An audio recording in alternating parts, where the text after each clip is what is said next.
Salut à tous, j'espère que vous allez tous très bien. On se retrouve aujourd'hui pour un nouvel épisode d'ActuOM pour revenir sur les derniers événements du Mercato. Vous le savez, il s'est terminé à minuit ce 5 octobre. On va revenir bien sûr sur l'échec de la piste Joachim Meile, sur la signature de 2 jeunes joueurs avec la réserve et sur les dernières pistes sur le joker éventuel au poste de latéral droit. N'hésitez pas à nous suivre sur Twitter et Insta, les liens sont en description. À vous abonner en activant la cloche de notification pour être au courant dès qu'une nouvelle vidéo est disponible.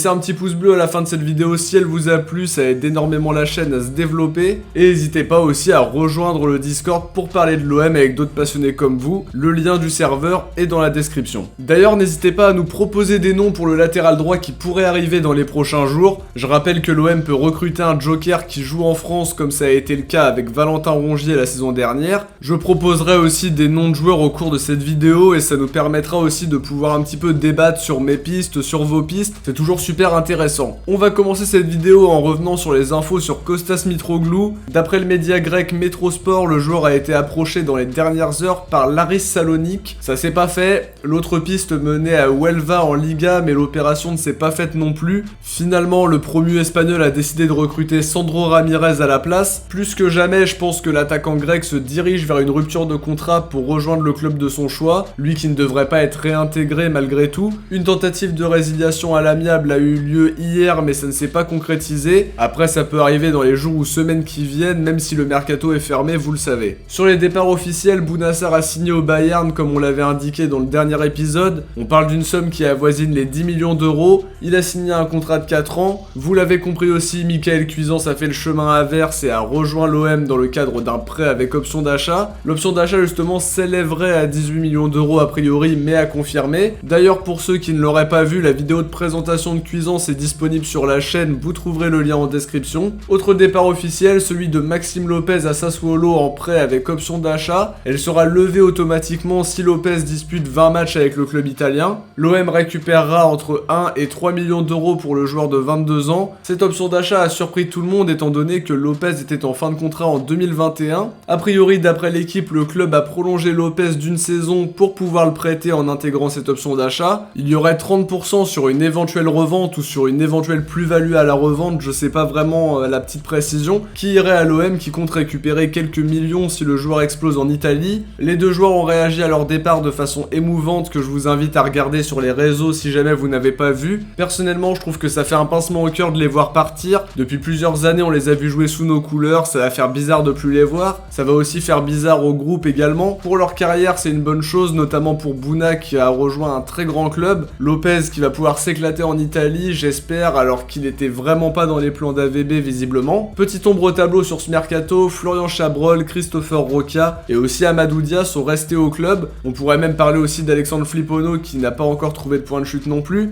Ils ont besoin de temps de jeu ou de donner un nouvel élan à leur carrière. Ils n'ont semble-t-il pas trouvé de solution. Roca lui avait des touches avec Guingamp et Troyes mais ça ne s'est pas concrétisé. Il veut rester en France mais il a des pistes en Suisse. Le mercato ferme lundi prochain là-bas donc rien n'est à exclure. Chabrol lui était approché par Ajaccio mais ça ne s'est pas fait non plus. Sur les arrivées, on peut noter l'officialisation des arrivées du jeune milieu relayeur marocain Oussama Targaline en provenance de l'Académie Mohamed VI. Il a convaincu pendant son essai, aussi bien en réserve que lors de son passage à l'entraînement chez les pros. L'autre recrue c'est Amadou Bamba Dieng, attaquant sénégalais de 20 ans. Son recrutement c'est le fruit du partenariat avec le club sénégalais de Diambar. 12 buts la saison dernière et meilleur buteur du championnat. L'OM a une option prioritaire sur 2 joueurs de Diambar chaque saison. C'est une très bonne structure de formation et un autre joueur devrait être mis à l'essai et ça devrait être le jeune ailier international U20 Libas Gay, à voir si ça se fait vraiment. Ce serait une bonne chose quand même de continuer à piocher à Diambar, d'aller chercher à Génération Foot, continuer de piocher aussi à l'Académie Mohamed VI.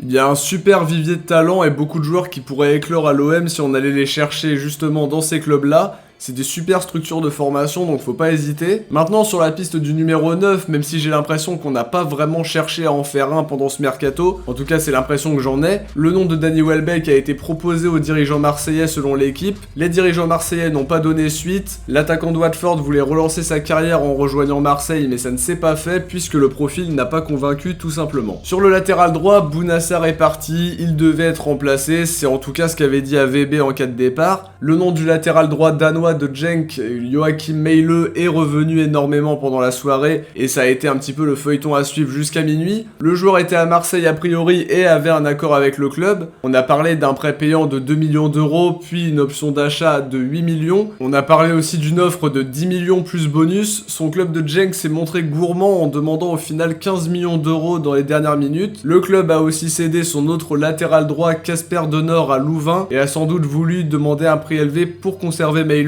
Du côté de Genk, on dit que l'offre de l'OM n'était pas attractive, mais malgré tout, Meile lui a exprimé sa frustration de ne pas avoir pu signer puisqu'il a tweeté no words sur son compte Twitter, à traduire par sans voix, sans mots face à ce transfert avorté. C'est dommage pour toutes les parties je trouve. D'après RMC, l'OM va donc chercher un joker, donc ce joueur devra évoluer en Ligue 1 ou en Ligue 2 pour rejoindre le club. D'après Foot Mercato, ce joker pourrait être Kenny Lala. Une prise de contact avait eu lieu sans suite, mais le clan Lala serait prêt à rejoindre l'OM. Strasbourg n'est pas contre une vente puisque le joueur est en fin de contrat en juin prochain. On parle d'une somme aux alentours de 4 ou 5 millions d'euros, ce qui serait intéressant pour un remplaçant de Sakai. D'autres profils seraient intéressants, mais peut-être que l'OM ne se positionnera pas dessus. Moi je pensais au jeune Brandon Sopi de Rennes qui est en fin de contrat dans un an, mais sur qui compte Julien Stéphan. Je pensais à Amari Traoré, mais lui n'a pas voulu quitter Rennes malgré des contacts avancés avec le Betis. Je propose aussi Fabien Santon, ce qu'on a vu dans les médias aussi récemment, le joueur de Metz qui est très intéressant, tout comme le jeune Sofiane Alacouche qui veut retrouver son meilleur niveau et pourrait être une doublure très intéressante. Voilà pour les infos sur les tout derniers instants du mercato les amis, on arrive déjà à la fin de cette vidéo, j'espère en tout cas qu'elle vous aura plu. Si c'est le cas, n'hésitez pas à nous le dire en commentaire, ça fait toujours très plaisir, et de laisser un petit pouce bleu, c'est aussi très important pour que la chaîne se développe encore et toujours. On se retrouve très vite pour une prochaine vidéo, ciao, portez-vous bien et surtout allez l'OM.